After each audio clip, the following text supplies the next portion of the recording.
Good morning, everybody. How are you all doing on this fine day? Ain't nothing new in my life this week. However, my parents are coming to visit soon at the end of April, which my brother and I are very much looking forward to. And after that, it's basically summer. I mean, today is sunny and 70, and if not for the terribly angled shade, or I guess of 2 days ago, I would have written this story outside. Oh, speaking of, did anyone else, I think everybody saw the eclipse a few days ago. Wow, that moon is round. I just wish they had like special eclipse binoculars or something for a closer view in person, but it was still pretty special. I'm up in New Hampshire, probably 50 miles away from totality, and it really gives you a feeling of just how massive and distant these celestial bodies really are. My brother, who's working on his PhD in astrophysics, traveled with his department to the area of totality, and they were able to get a few impressive photos, which I might be able to put in the notes. I don't know. I'll try. Also, I was thinking, what do flat earthers say about eclipses? How does that correlate to their ice wall theory? For this week's episode, I went straight to the blog Historical Crime Detective, my new favorite place on the internet. Their slogan is, "Where old crime does new time," a research site dedicated to forgotten crimes and forgotten criminals. I probably read another 3 or 4 episode-worthy stories before coming across my final choice. Again, Jason Morrow, the author and creator of this site, he finds such obscure and untouched stories of the past, each one more gripping and refined than the last. And I know I'm totally fanboying right now, but if you enjoy those types of stories, I highly recommend his website. Again, that's at historicalcrimedetective.com. Today, I bring you the murder of Robert Hutchins. My name is Eli, and this is Murder in the Morning.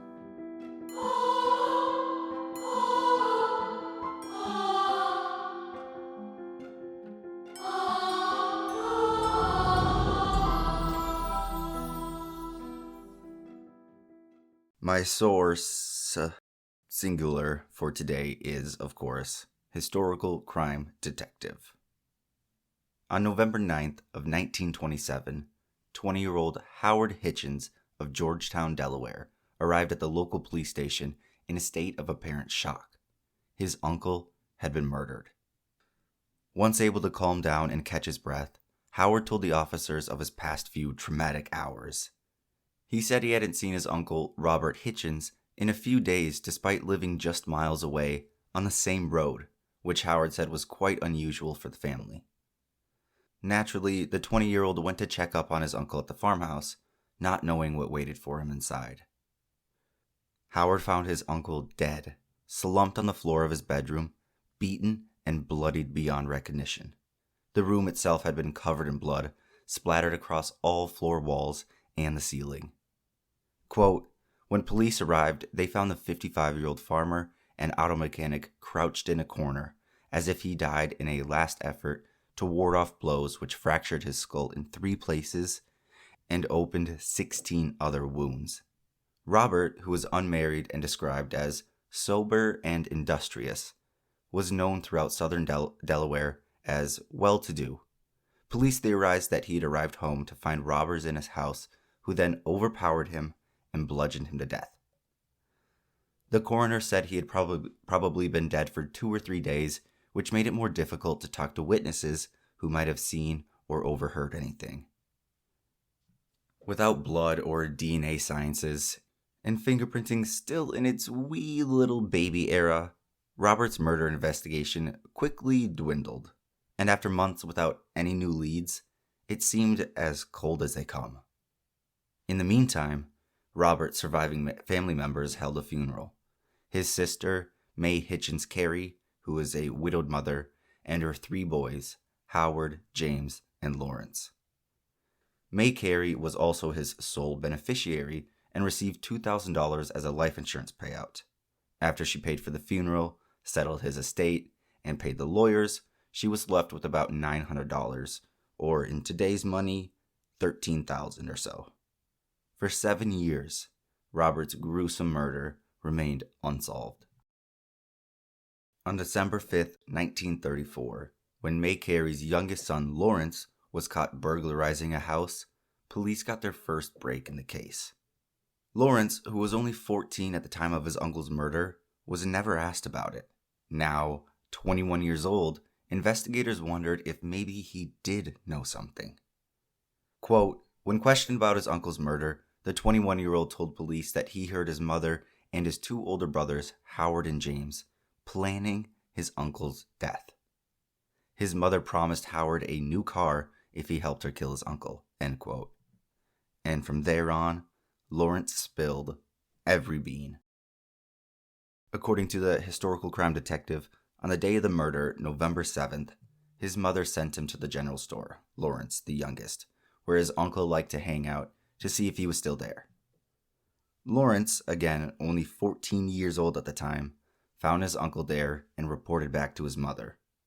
She then took Howard and James with her to Robert's house, where they waited inside for him to come home.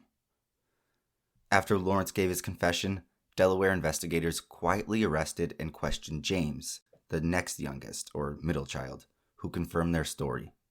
He told police that when his uncle came home, his brother Howard knocked him half senseless with a club made of white oak.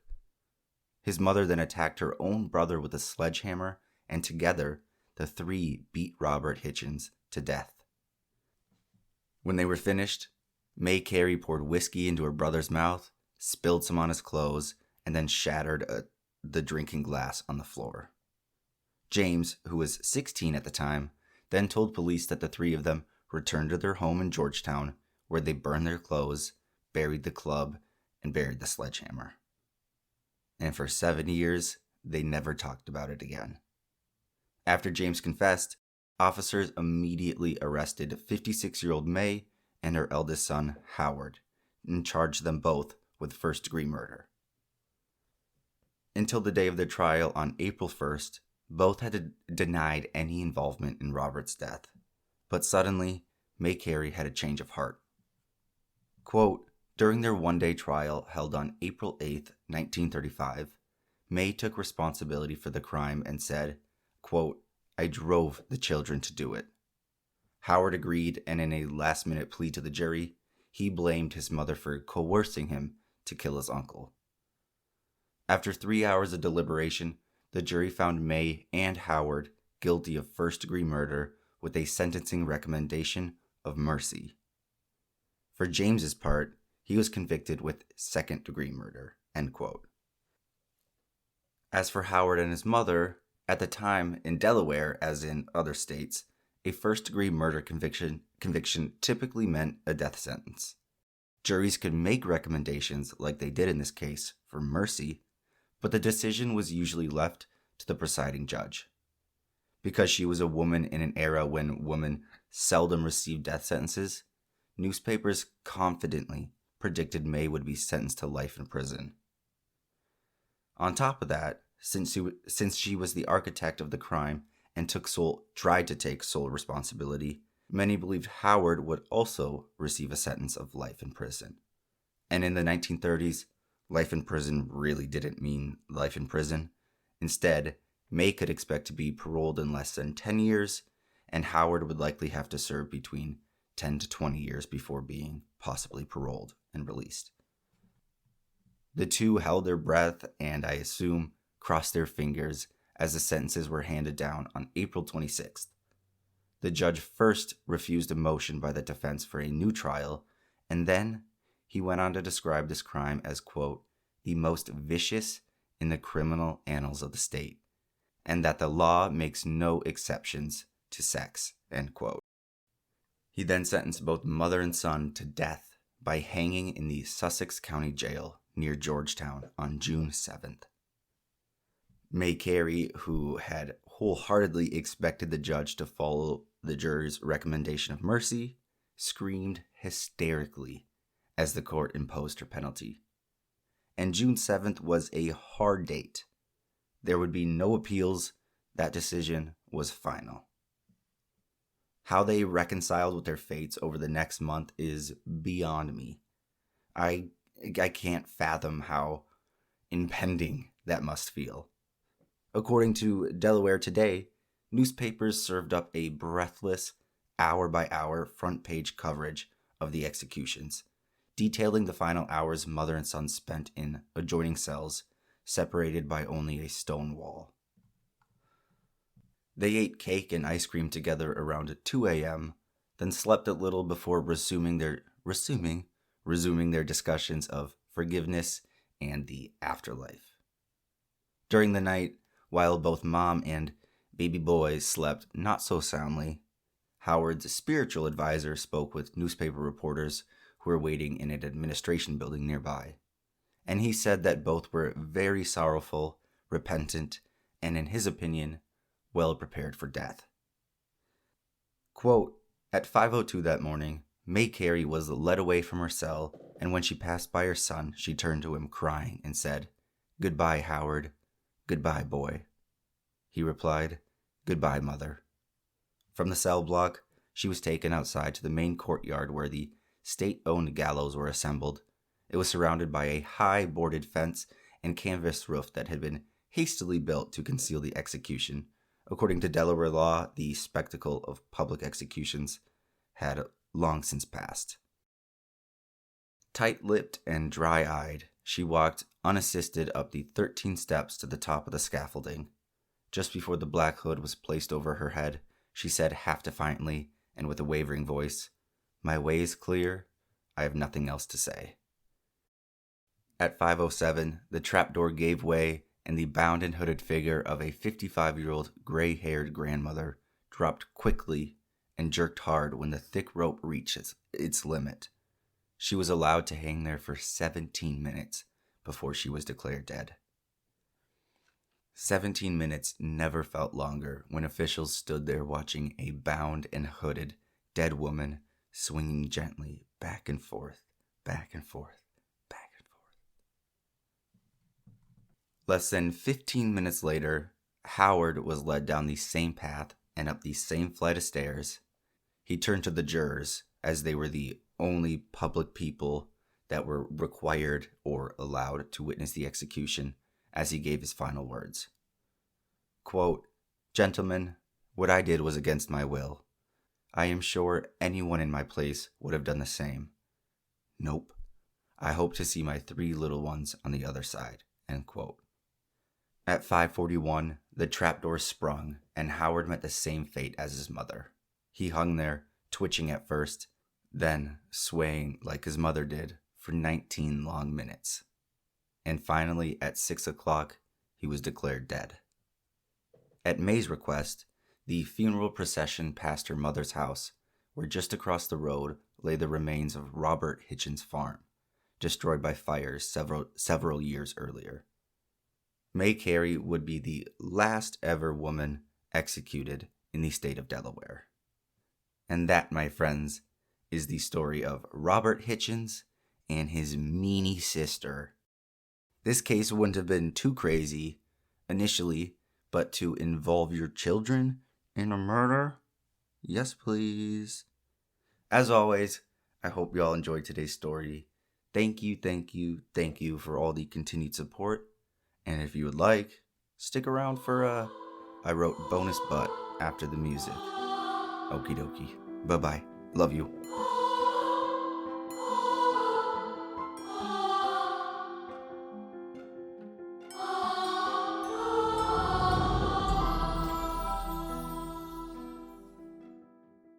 Hello, darling doodads, and welcome to the lowbrow half of the episode, where the stories come pre-written and the points don't matter. A quick update before we get into our extra story. Chad Daybell's trial has officially begun. Unfortunately, I recorded this Tuesday to go up Thursday, so I don't know what has been said as of yet, but I'm sure it's been interesting to say the least. Opening statements for his death penalty trial started Wednesday morning and is expected to last 8 to 10 weeks. So strap in, y'all. In addition to that, there is plenty of other shitty things happening in the world, so I just wanted to throw it back again. Titled, Charleston's Most Inhospitable Hosts. The Story of John and Lavinia Fisher by Jason Morrow of Historical Crime Detective. We all know the horror film trope, the motel, the inn, the guest house at the side of the road that is, for some reason, curiously empty. The friendly, welcoming, and eager proprietors who usher you in, tell you to make yourself at home, but somehow they seem a little too keen, a bit too forceful, and curious about the questions they ask you. Hundreds of horror films and books use this same setting to thrill and unnerve their audience. It's not surprising that these themes retain this power to shock and terrify us, especially when they are inspired by real events.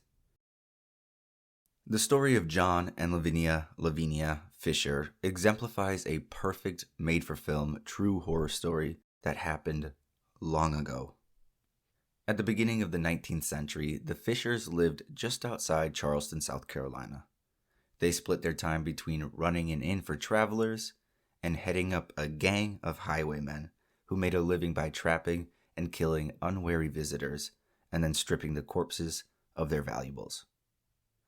Operating in the early 1800s, the 6-Mile Wayfarer House, named so because it was 6 miles outside of Charleston, developed a local reputation as a popular place for travelers to rest on their way to or from Charleston.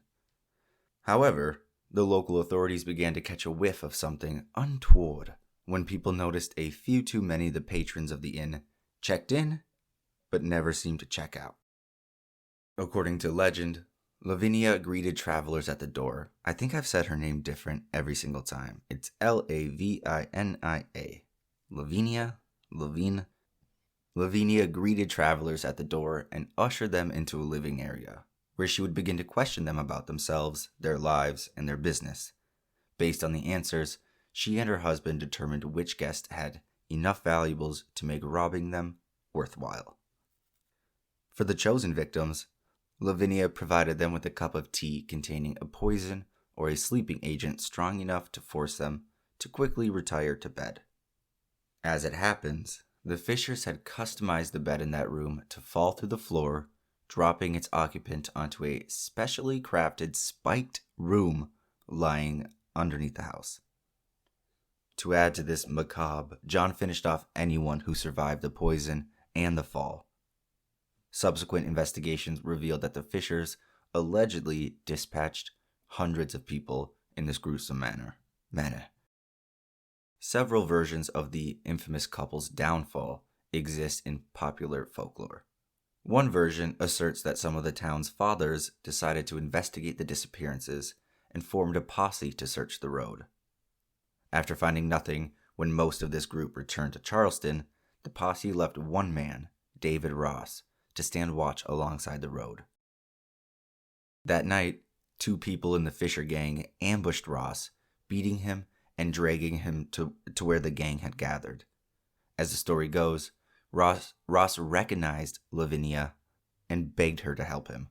Instead, she started choking him and put his head through a window.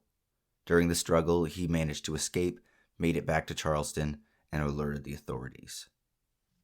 Another version of the legend focuses on a man named John Peoples. On his way to Charleston from Georgia, he decided to stop at the inn. Lavinia and John Fisher set the usual trap, with her telling him a room wasn't quite ready while offering him a meal and a chance to rest. She asked Peoples the standard questions about his life, his work, yada yada yada. However, Peoples did not enjoy the tea, but he didn't want to seem rude to his host, so when Lavinia offered him a cup, he accepted it and poured it out when she wasn't looking.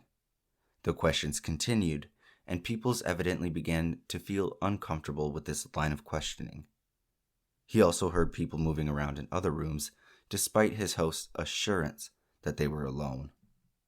After a while, Lavinia informed Peoples that a room had become available. Already suspicious, he accepted the room, but elected to sit in a chair by the door instead of sleeping in the bed. In the middle of the night, he awoke to see the bed falling through the floor right in front of him. he leapt out the window and ran to the authorities rather than sticking around to see what else they had planned for him. The tales of David Ross and John Peoples both have bits of truth to them. Unfortunately, they are horrifying stories about the falling bed and hundreds of human bones found on the property remains either unverifiable or stand in contradiction to official records. Local newspapers from the period focused more on theft than murders, and while investigators did discover some bodies on the property, the notion of hundreds of corpses under the 6 Mile is almost certainly an invention. The record indicates that the court sentenced John and Lavinia to an execution by hanging. However, they were caught. On the day of their scheduled execution, John Fisher accepted the counsel of a local reverend and attempted to repent in hopes of a last-minute commutation. He told the gathered crowd that, as a Christian man, he should not be put to death. Lavinia, terrifying to the very end, arrived at the gallows in her wedding dress, clinging to the hope that as a married woman, she could not be hanged. Neither of their ploys worked. The judge presiding over the executions simply stated John would hang first. Yes, the law forbid the execution of a married woman, but it had no rules against hanging widows. Ha ha. Reports at the time recorded Lavinia's chilling last words before she leapt from the scaffold, on her own, rather than allowing the hangman to do his job. Before she jumped, she yelled, "If you have a message you want to send to hell, give it to me, and I'll carry it." End quote. Not gonna lie, that's a pretty cool way to go out. But that, my friends, is the tale of Charleston's most inhospitable hosts. Thank you all once again for taking the time today. I truly enjoy writing and sharing these stories with you, and I hope you all continue to enjoy them. On that note, I will see you folks Monday. Okie dokie. Bye-bye. Love you.